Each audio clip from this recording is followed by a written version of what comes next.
सभी क्षेत्र पृथ्वी पर तभी तक विवादित हैं। विवादित का मतलब ये क्षेत्र बड़ा, ये छोटा, ये तीर्थ स्थान बड़ा, ये छोटा, ये तभी तक विवादित हैं जब तक उस क्षेत्र में शिव की कथा नहीं होती। उस धरती के स्थल में कथा नहीं होती।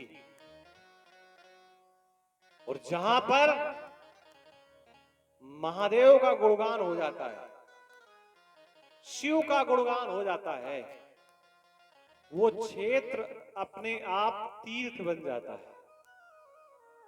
ये विश्वेश्वर संहिता कहती है। कौन सा दान बहुत बड़ा है, प्रश्न उठता है। कौन से देव बड़े हैं, कौन से मुनि श्रेष्ठ हैं? भैया, जो शिव का कीर्तन करता है वही श्रेष्ठ है। जो शिव के निमित्त दान देता है वो श्रेष्ठ है।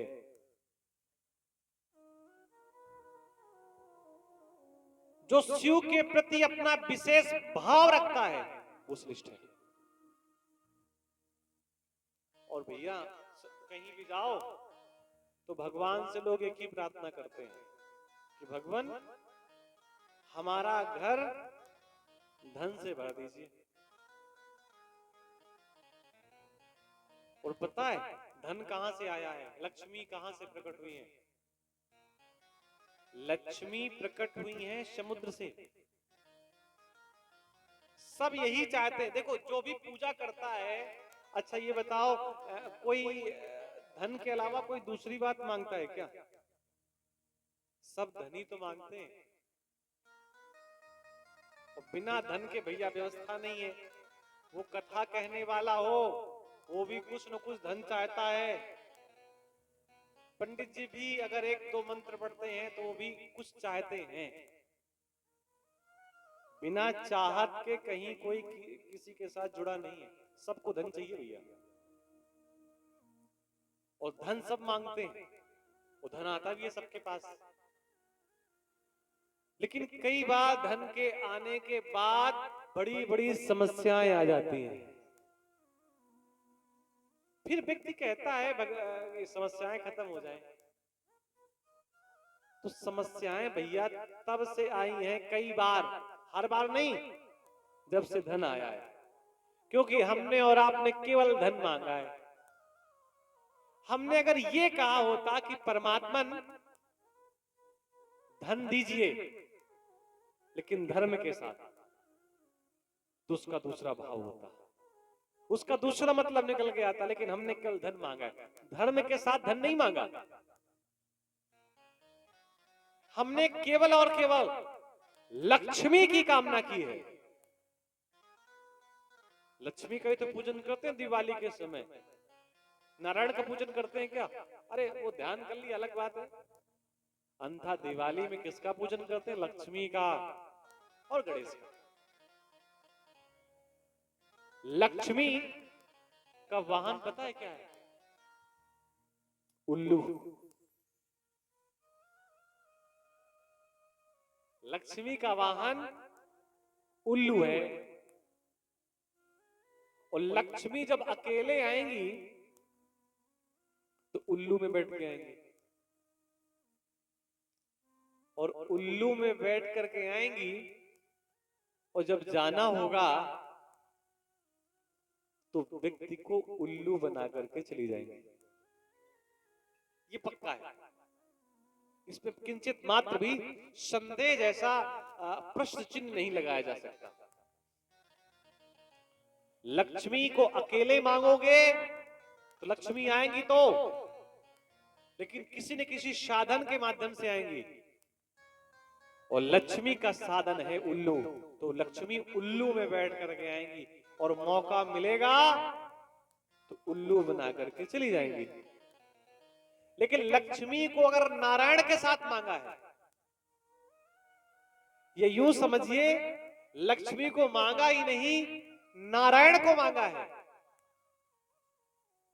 तो पता है क्या होगा? नारायण का वाहन क्या है? गरुड़। विष्णु का वाहन क्या है? गरुड़। और लक्ष्मी जब गरुड़ में बैठ करके आएंगी, और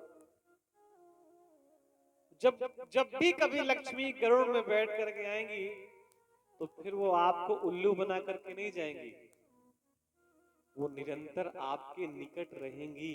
तो धन मांगिए, इसमें कोई संदेह वाली बात नहीं, बिना धन की व्यवस्था ही नहीं है, लेकिन धर्म के साथ धन की कामना करिए परमात्मा से।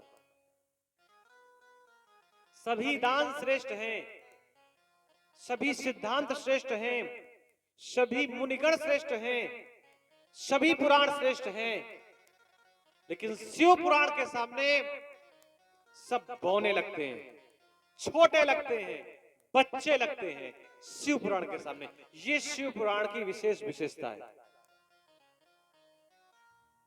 जिनका भी हम पूजन करते हैं वो सब देवता कहलाते हैं, देवताओं का ही तो पूजन करते हैं,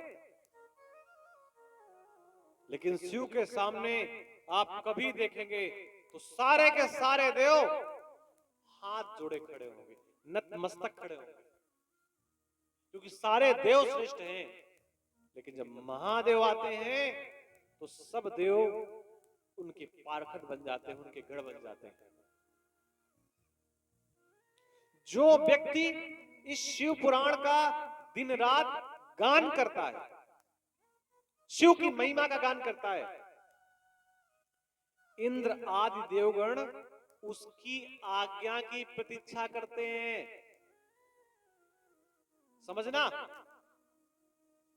जो शिव पुराण का गान करता है, शिव की सेवा करता है, शिव की शरण में रहता है, शिव की उपासना करता है, उसके सामने इंद्र आदि देवता उस व्यक्ति की आज्ञा पाने के लिए खड़े रहते हैं। ये शास्त्र कह रहा है। जो इस शिव पुराण का पाठ करता है, सुनने वाला जीवन भर श्रेष्ठ कर्म करता है।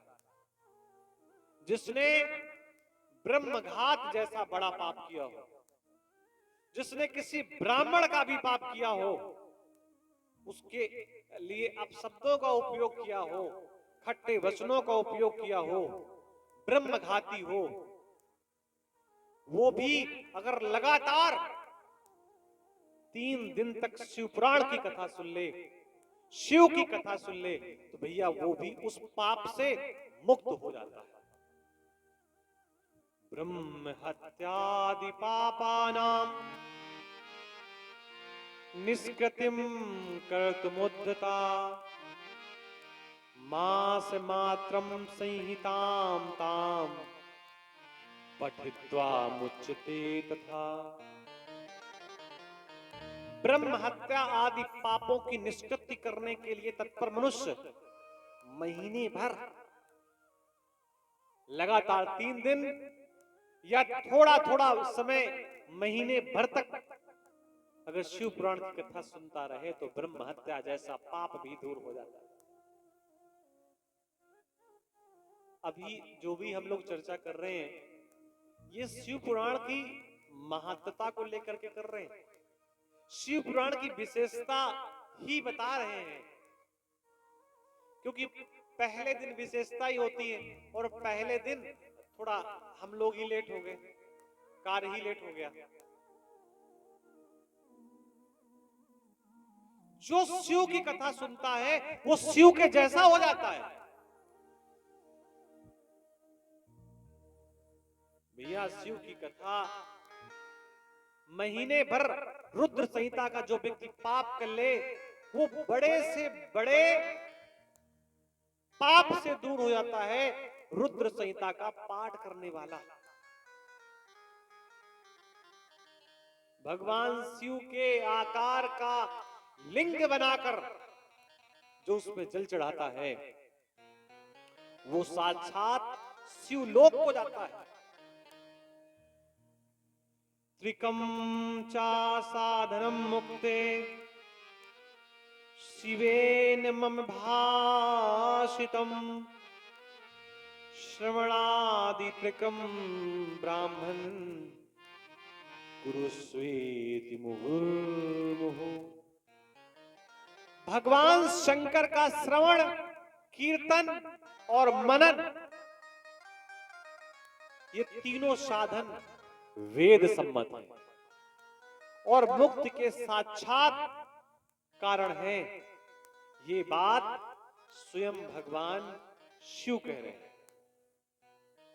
शिव की पूजा कैसे कैसे करनी चाहिए और उस पूजा का कैसा कैसा परिणाम होता है, शिवलिंग का पूजन करने के बाद कितने क्या परिणाम होता है, कितने मिट्टी के पार्थिव शिवलिंग बनाए जाएं, उनकी पूजा का क्या परिणाम होता है, यह भी बताया गया। शिवलिंग का निर्माण अगर आप कभी मिट्टी से कर रहे हैं तो शिवलिंग की ऊंचाई लगभग आपकी उंगलियों की 12 उंगल होनी चाहिए। इससे छोटा शिवलिंग मिट्टी का ना बनाया जाए। अगर इससे छोटा बनाएंगे तो थोड़ा कम लाभकारी होगा। और ये 12 अंगुल किसके? निर्माणकर्ता के, जो शिवलिंग का निर्माण कर रहा है। शिवलिंग का निर्माण किन किन वस्तुओं से कर सकते हैं, उसके लिए कहा गया मिट्टी से शिवलिंग का निर्माण किया सकता है। मिट्टी के शिवलिंग बनाए जा सकते हैं, आटे के भी शिवलिंग बनाए जा सकते हैं। आपका मन है कि शिव जी का पूजन करें और शिव जी का मंदिर बहुत दूर है घर से, या मौसम ऐसा नहीं है कि शिव का पूजन आप कर सकें, तो आटे के शिवलिंग बना करके छोटे से 12 अंगुल के बराबर आप शिव का पूजन कर सकते हैं। गोबर, गाय के गोबर का शिवलिंग बना करके शिव का पूजन आप कर सकते हैं। कनेर का फूल, अगर कनेर के फूलों का इकट्ठा किया जाए और उसका शिवलिंग बनाया जाए तो भैया बहुत प्रकार के पुण्यों को देने वाला है। बहुत सारे फल इकट्ठे कर लिए जाएं और फलों का शिवलिंग बनाया जाए, भैया वो भी शिवलिंग विशेष प्रकार के पुण्य प्रदान करने वाला है। गुड़, अगर गुड़ को पिघला करके गर्म करके उस गुड़ के भी शिवलिंग का निर्माण किया जाए, उस गुड़ को भी शिवलिंग की आकृति दी जाए, तो भी भैया सब प्रकार से व्यक्ति का लाभ होता है। जिनके घर में मक्खन की व्यवस्था हो तो मक्खन आदि से शिवलिंग बनाया जाए, तो भैया इससे भी सब प्रकार का कल्याण होता है। और किसी कारण से अगर आप शिवलिंग ना बना पाए,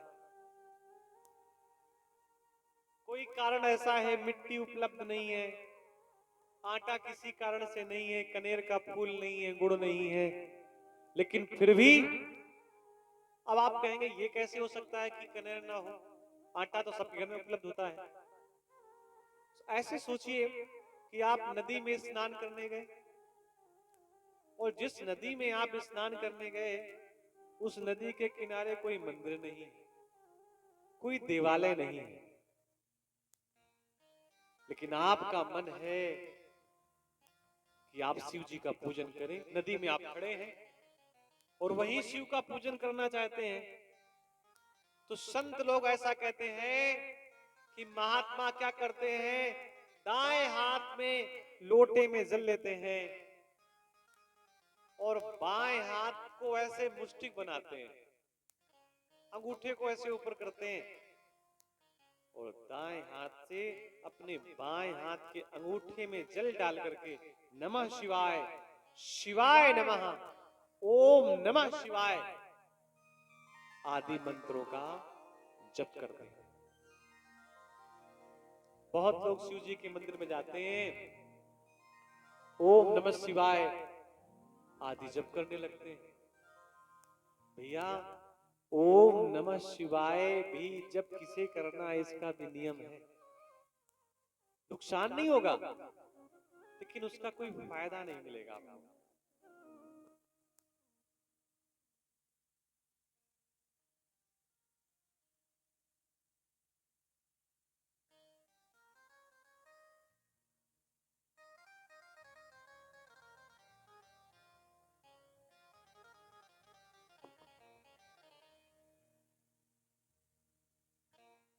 अपने बाएं हाथ के अंगूठे को ऐसा बना करके दाहिने हाथ से लोटे से जल डालते हैं और नमः शिवाय, शिवाय नमः या ओम नमः शिवाय, जो मंत्र जिसको जपना चाहिए उसके अनुसार पूजन करते हैं। अब जैसे शिवाय नमः ये मंत्र माताएं जपती हैं, बहनें जपती हैं, बेटियां जपती हैं, कन्याएं जपती हैं। शिवाय नमः, शिवाय नमः, शिवाय नमः, शिवाय नमः, शिवाय नमः, शिव, मतलब ये कि प्रारंभ शिवाय से प्रारंभ हो, शिवाय नमः। तो उससे क्या होगा? उन्हें उससे लाभ मिलेगा, उनकी सब प्रकार की मनोकामनाएं पूरी होंगी शिवाय नमः का जप करने से। पुरुष लोग नमः शिवाय का जप करें। अगर पुरुष लोग नमः शिवाय का जप करते हैं तो उन्हें नमः शिवाय कहने का लाभ प्राप्त होगा, उससे उन्हें पुण्य मिलेगा, सब प्रकार की कीर्ति वैभव सब कुछ मिलेगा। तो प्रश्न उठता है, ओम नमः शिवाय किसे कहना चाहिए? ओम नमः शिवाय कौन कहेगा तो किसे लाभ मिलेगा? ओम नमः शिवाय अगर द्विज कहेगा, द्विज का मतलब केवल ब्राह्मण नहीं, द्विज का मतलब वो ब्राह्मण जो जनेऊ पहनता है और नित्य संध्या आरती करता है।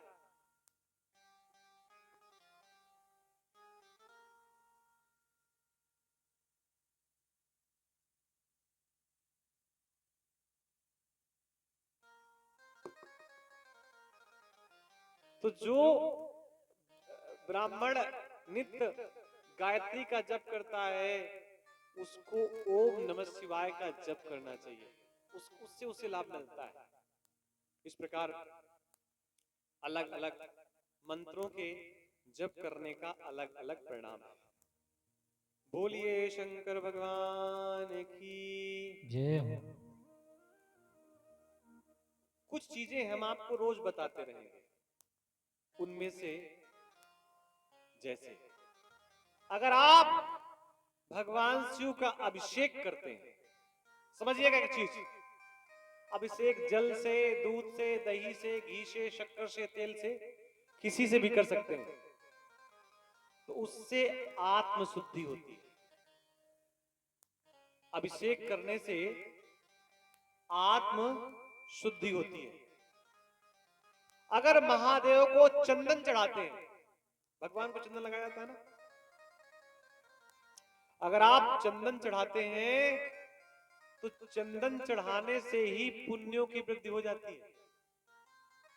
इसलिए परमात्मा को रोज चंदन चढ़ाना चाहिए और चढ़ा हुआ चंदन अपने मस्तक पे लगाना चाहिए बिना किसी संकोच के। कई लोगों को संकोच होता है, हमें तिलक नहीं लगाना चाहिए, माताएं सोचती हमको ये नहीं लगाना चाहिए, वो नहीं लगाना चाहिए। मस्तक कभी खाली नहीं होना चाहिए।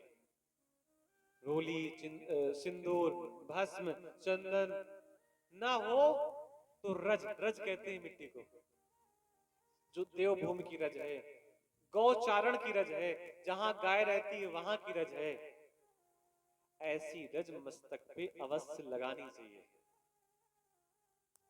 चंदन भगवान को अर्पण करने से पुण्यों की प्राप्ति होती है। गूगल ये हवन सामग्री में पड़ता है। गुगुल चढ़ाने से धन की प्राप्ति होती है। जिन्हें धन चाहिए वो भगवान को गुगुल की धूप जलाए। धूप तो बाजार में आती है, लेकिन गुगुल की धूप भी जलाने से धन की प्राप्ति होती है। दीपक, अगर भगवान को दिया दिखाया जाता है, हम लोग दीपदान करते हैं ना, दीपक दिखाते हैं, तो दीपक दिखाने से ज्ञान की प्राप्ति होती है। जो बच्चे थोड़ा पढ़ने में कमजोर हैं, कई बार पढ़ने के बाद उनकी बुद्धि का विकास नहीं होता और वो बहुत कुछ याद नहीं कर पाते, उन्हें रोज महादेव को दीपक दिखाना चाहिए, दीपक उनके सामने रखना चाहिए। तांबुल, पान, भगवान को पान चढ़ाने से भोग की प्राप्ति होती है।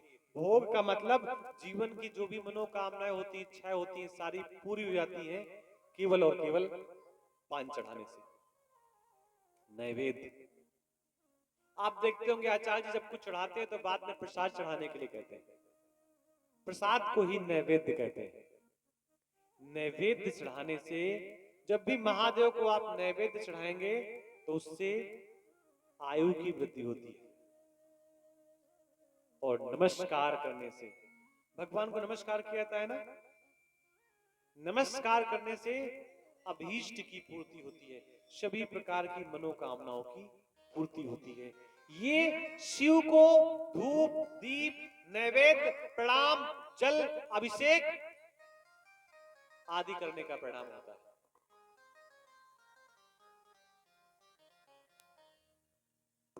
बोलिए वृंदावन बिहारी लाल की जय हो। हम लोग कीर्तन का सहारा लेते हैं और 5 बजे कथा का विश्राम का समय रखा गया है, क्योंकि दूर दूर से लोग आते हैं और हमारे बंधु लोग जो हमारे साथ कार्यरत हैं वो 12:30 के आसपास यहाँ पे बैठ चुके थे और 1 बजे हम भी आ गए थे। तो 1 से लेकर के 5 बजे तक हम लोग अनवरत 4 घंटे तक कथा का लाभ लेंगे और उसके पहले भजन कीर्तन का भी आनंद आप लोग लेंगे और मत में भी लेते रहेंगे।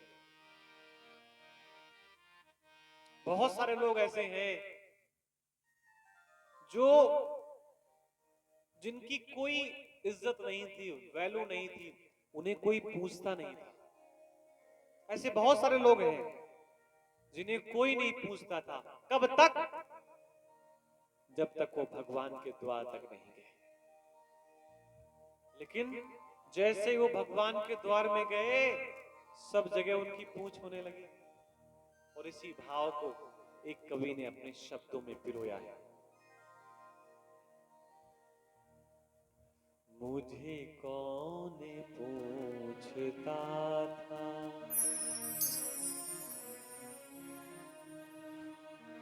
तेरी बंदगी से पहले